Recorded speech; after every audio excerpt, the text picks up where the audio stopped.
Hello बच्चों, welcome back to मूल career institute में हूँ आशीष पांडे। आज हम लोग क्लास 12 के chemistry and CERT exercise chapter 1 solution के बारे में बात करेंगे।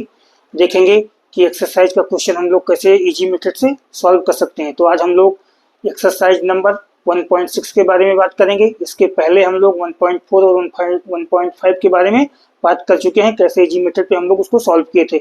आज भी देखेंगे कि कैसे इजी मेथड में इसको हम लोग सॉल्व करते हैं। तो हम लोग क्वेश्चन देखते हैं। क्या क्वेश्चन कह रहा है, how many milliliter of 0.1 molar HCl are required to react completely with 1 gram mixture of Na2CO3 and NaHCO3 containing equimolar amounts of both।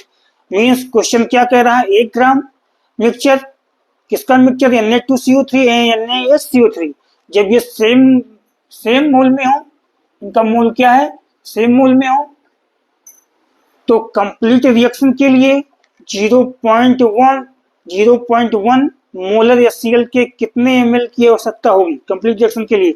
तो हम लोग इसको सॉल्व करेंगे, फार्मूला लिखेंगे, कौन सा फार्मूला अप्लाई करते हैं। तो क्या निकालना है, हाउ मेनी ml यानी वॉल्यूम निकालना है। वॉल्यूम के लिए फार्मूला क्या होता है, वेट ऑफ मिक्सर, यानी वेट लेंगे, मिक्सर का वेट लेंगे, इसको डिनोट करेंगे W से, इंटू इक्विवेलेंट फैक्टर लिखेंगे, क्या होता है अभी देखते हैं क्या होता है। उसके बाद 1000 से मल्टीप्लाई कर देंगे अपॉन एवरेज मोलर मास लेंगे, किसका लेंगे, मिक्सर का लेंगे, यानी Na2CO3 एंड NaHCO3 लेंगे, इनटू नॉर्मलिटी से मल्टीप्लाई कर देंगे। नॉर्मलिटी से हम लोग क्या कर देंगे, मल्टीप्लाई कर देंगे।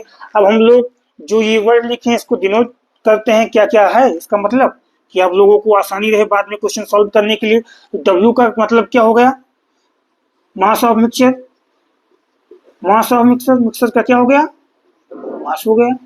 उसके बाद देखेंगे एक्स क्या है, एक्स का मतलब ही क्या होता है, इक्विवेलेंट फैक्टर। इक्विवेलेंट फैक्टर इसको हम लोग किस में लेंगे, यहाँ पे अगर मिक्सर दिया हुआ है तो हम लोग किस में लेंगे, इसको एवरेज में लेंगे। इसको आप लोग एन फैक्टर भी कहते हैं, या इसको यहाँ पे क्या कह सकते हैं, कितने ml HCl रिक्वायर्ड होंगे, यानी मीन्स क्या कह सकते हैं हम लोग, क्या कह सकते हैं हम लोग इसको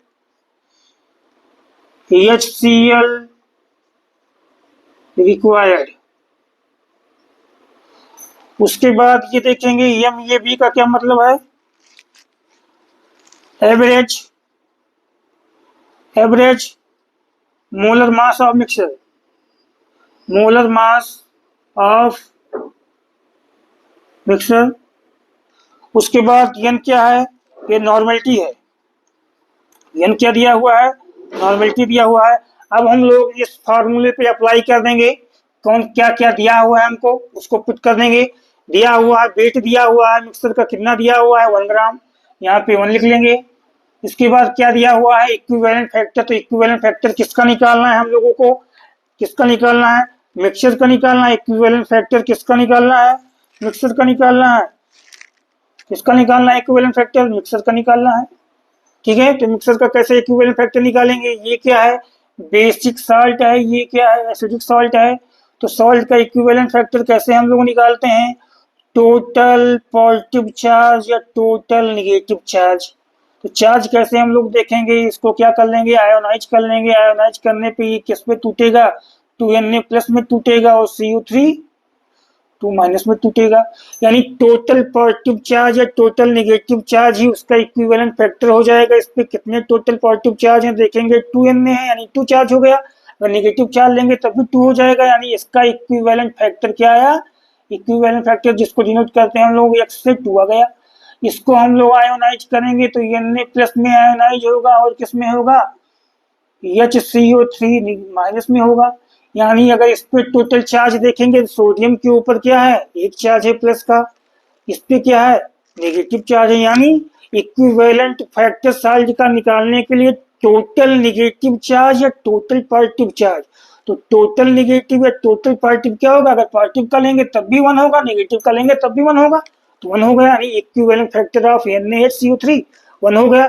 तो एवरेज इक्विवेलेंट फैक्टर हमको लिखना है तो 2 + 1 कर देंगे, अपॉन 2 कर देंगे, इंटू 1000 से क्या कर देंगे हम लोग, मल्टीप्लाई कर देंगे, अपॉन एवरेज मोलिकुलर मास लेंगे, मोलिकुलर मास हम लोग निकालेंगे किसका, मिक्सर का Na2CO3 का सबसे पहले हम लोग निकाल लेते हैं।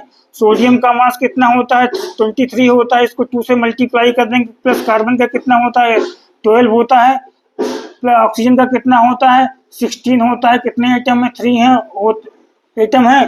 तो अगर ऑन सॉल्विंग इसको सॉल्व करने पे 106 ग्राम पर मोल आ जाएगा इसका मोलर मास। ठीक है, उसके बाद हम किसका मोलर मास देखेंगे, NaHCO3 का मोलर मास देखेंगे। NaHCO3 का मोलर मास देखेंगे। सोडियम का कितना होता है 23 होता है, हाइड्रोजन का कितना होता है 1 होता है, और हाइड्रोजन का कितना होता है 1 होता है। उसके बाद कार्बन का कितना होता है 12 होता है, और ऑक्सीजन का कितना होता है 16 होता है। कितने आइटम है 3 हैं। ऑन सॉल्विंग इसको सॉल्व करने पे 84 ग्राम पर मोल आ जाएगा। इस वैल्यू को हम कहाँ पे रख लेंगे, इस फार्मूले में पुटअप कर लेंगे, यानी एवरेज कैसे निकालेंगे।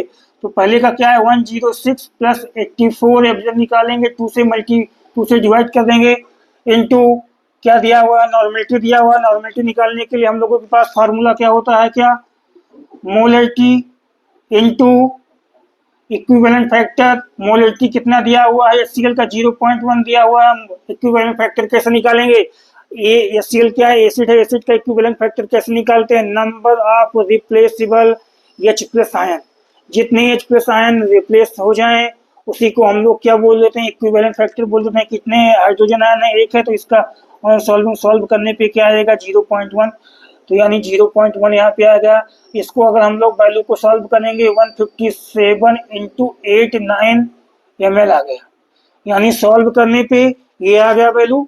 ठीक है, अगर हम लोग क्या करते हैं इस फार्मूले को लिखते हैं कि कैसे रिएक्शन हुआ देखेंगे, अब तो देख सकते हैं, लेकिन हम लोगों का आंसर यहीं तक आ चुका है, इसके आगे हमको नहीं करना है।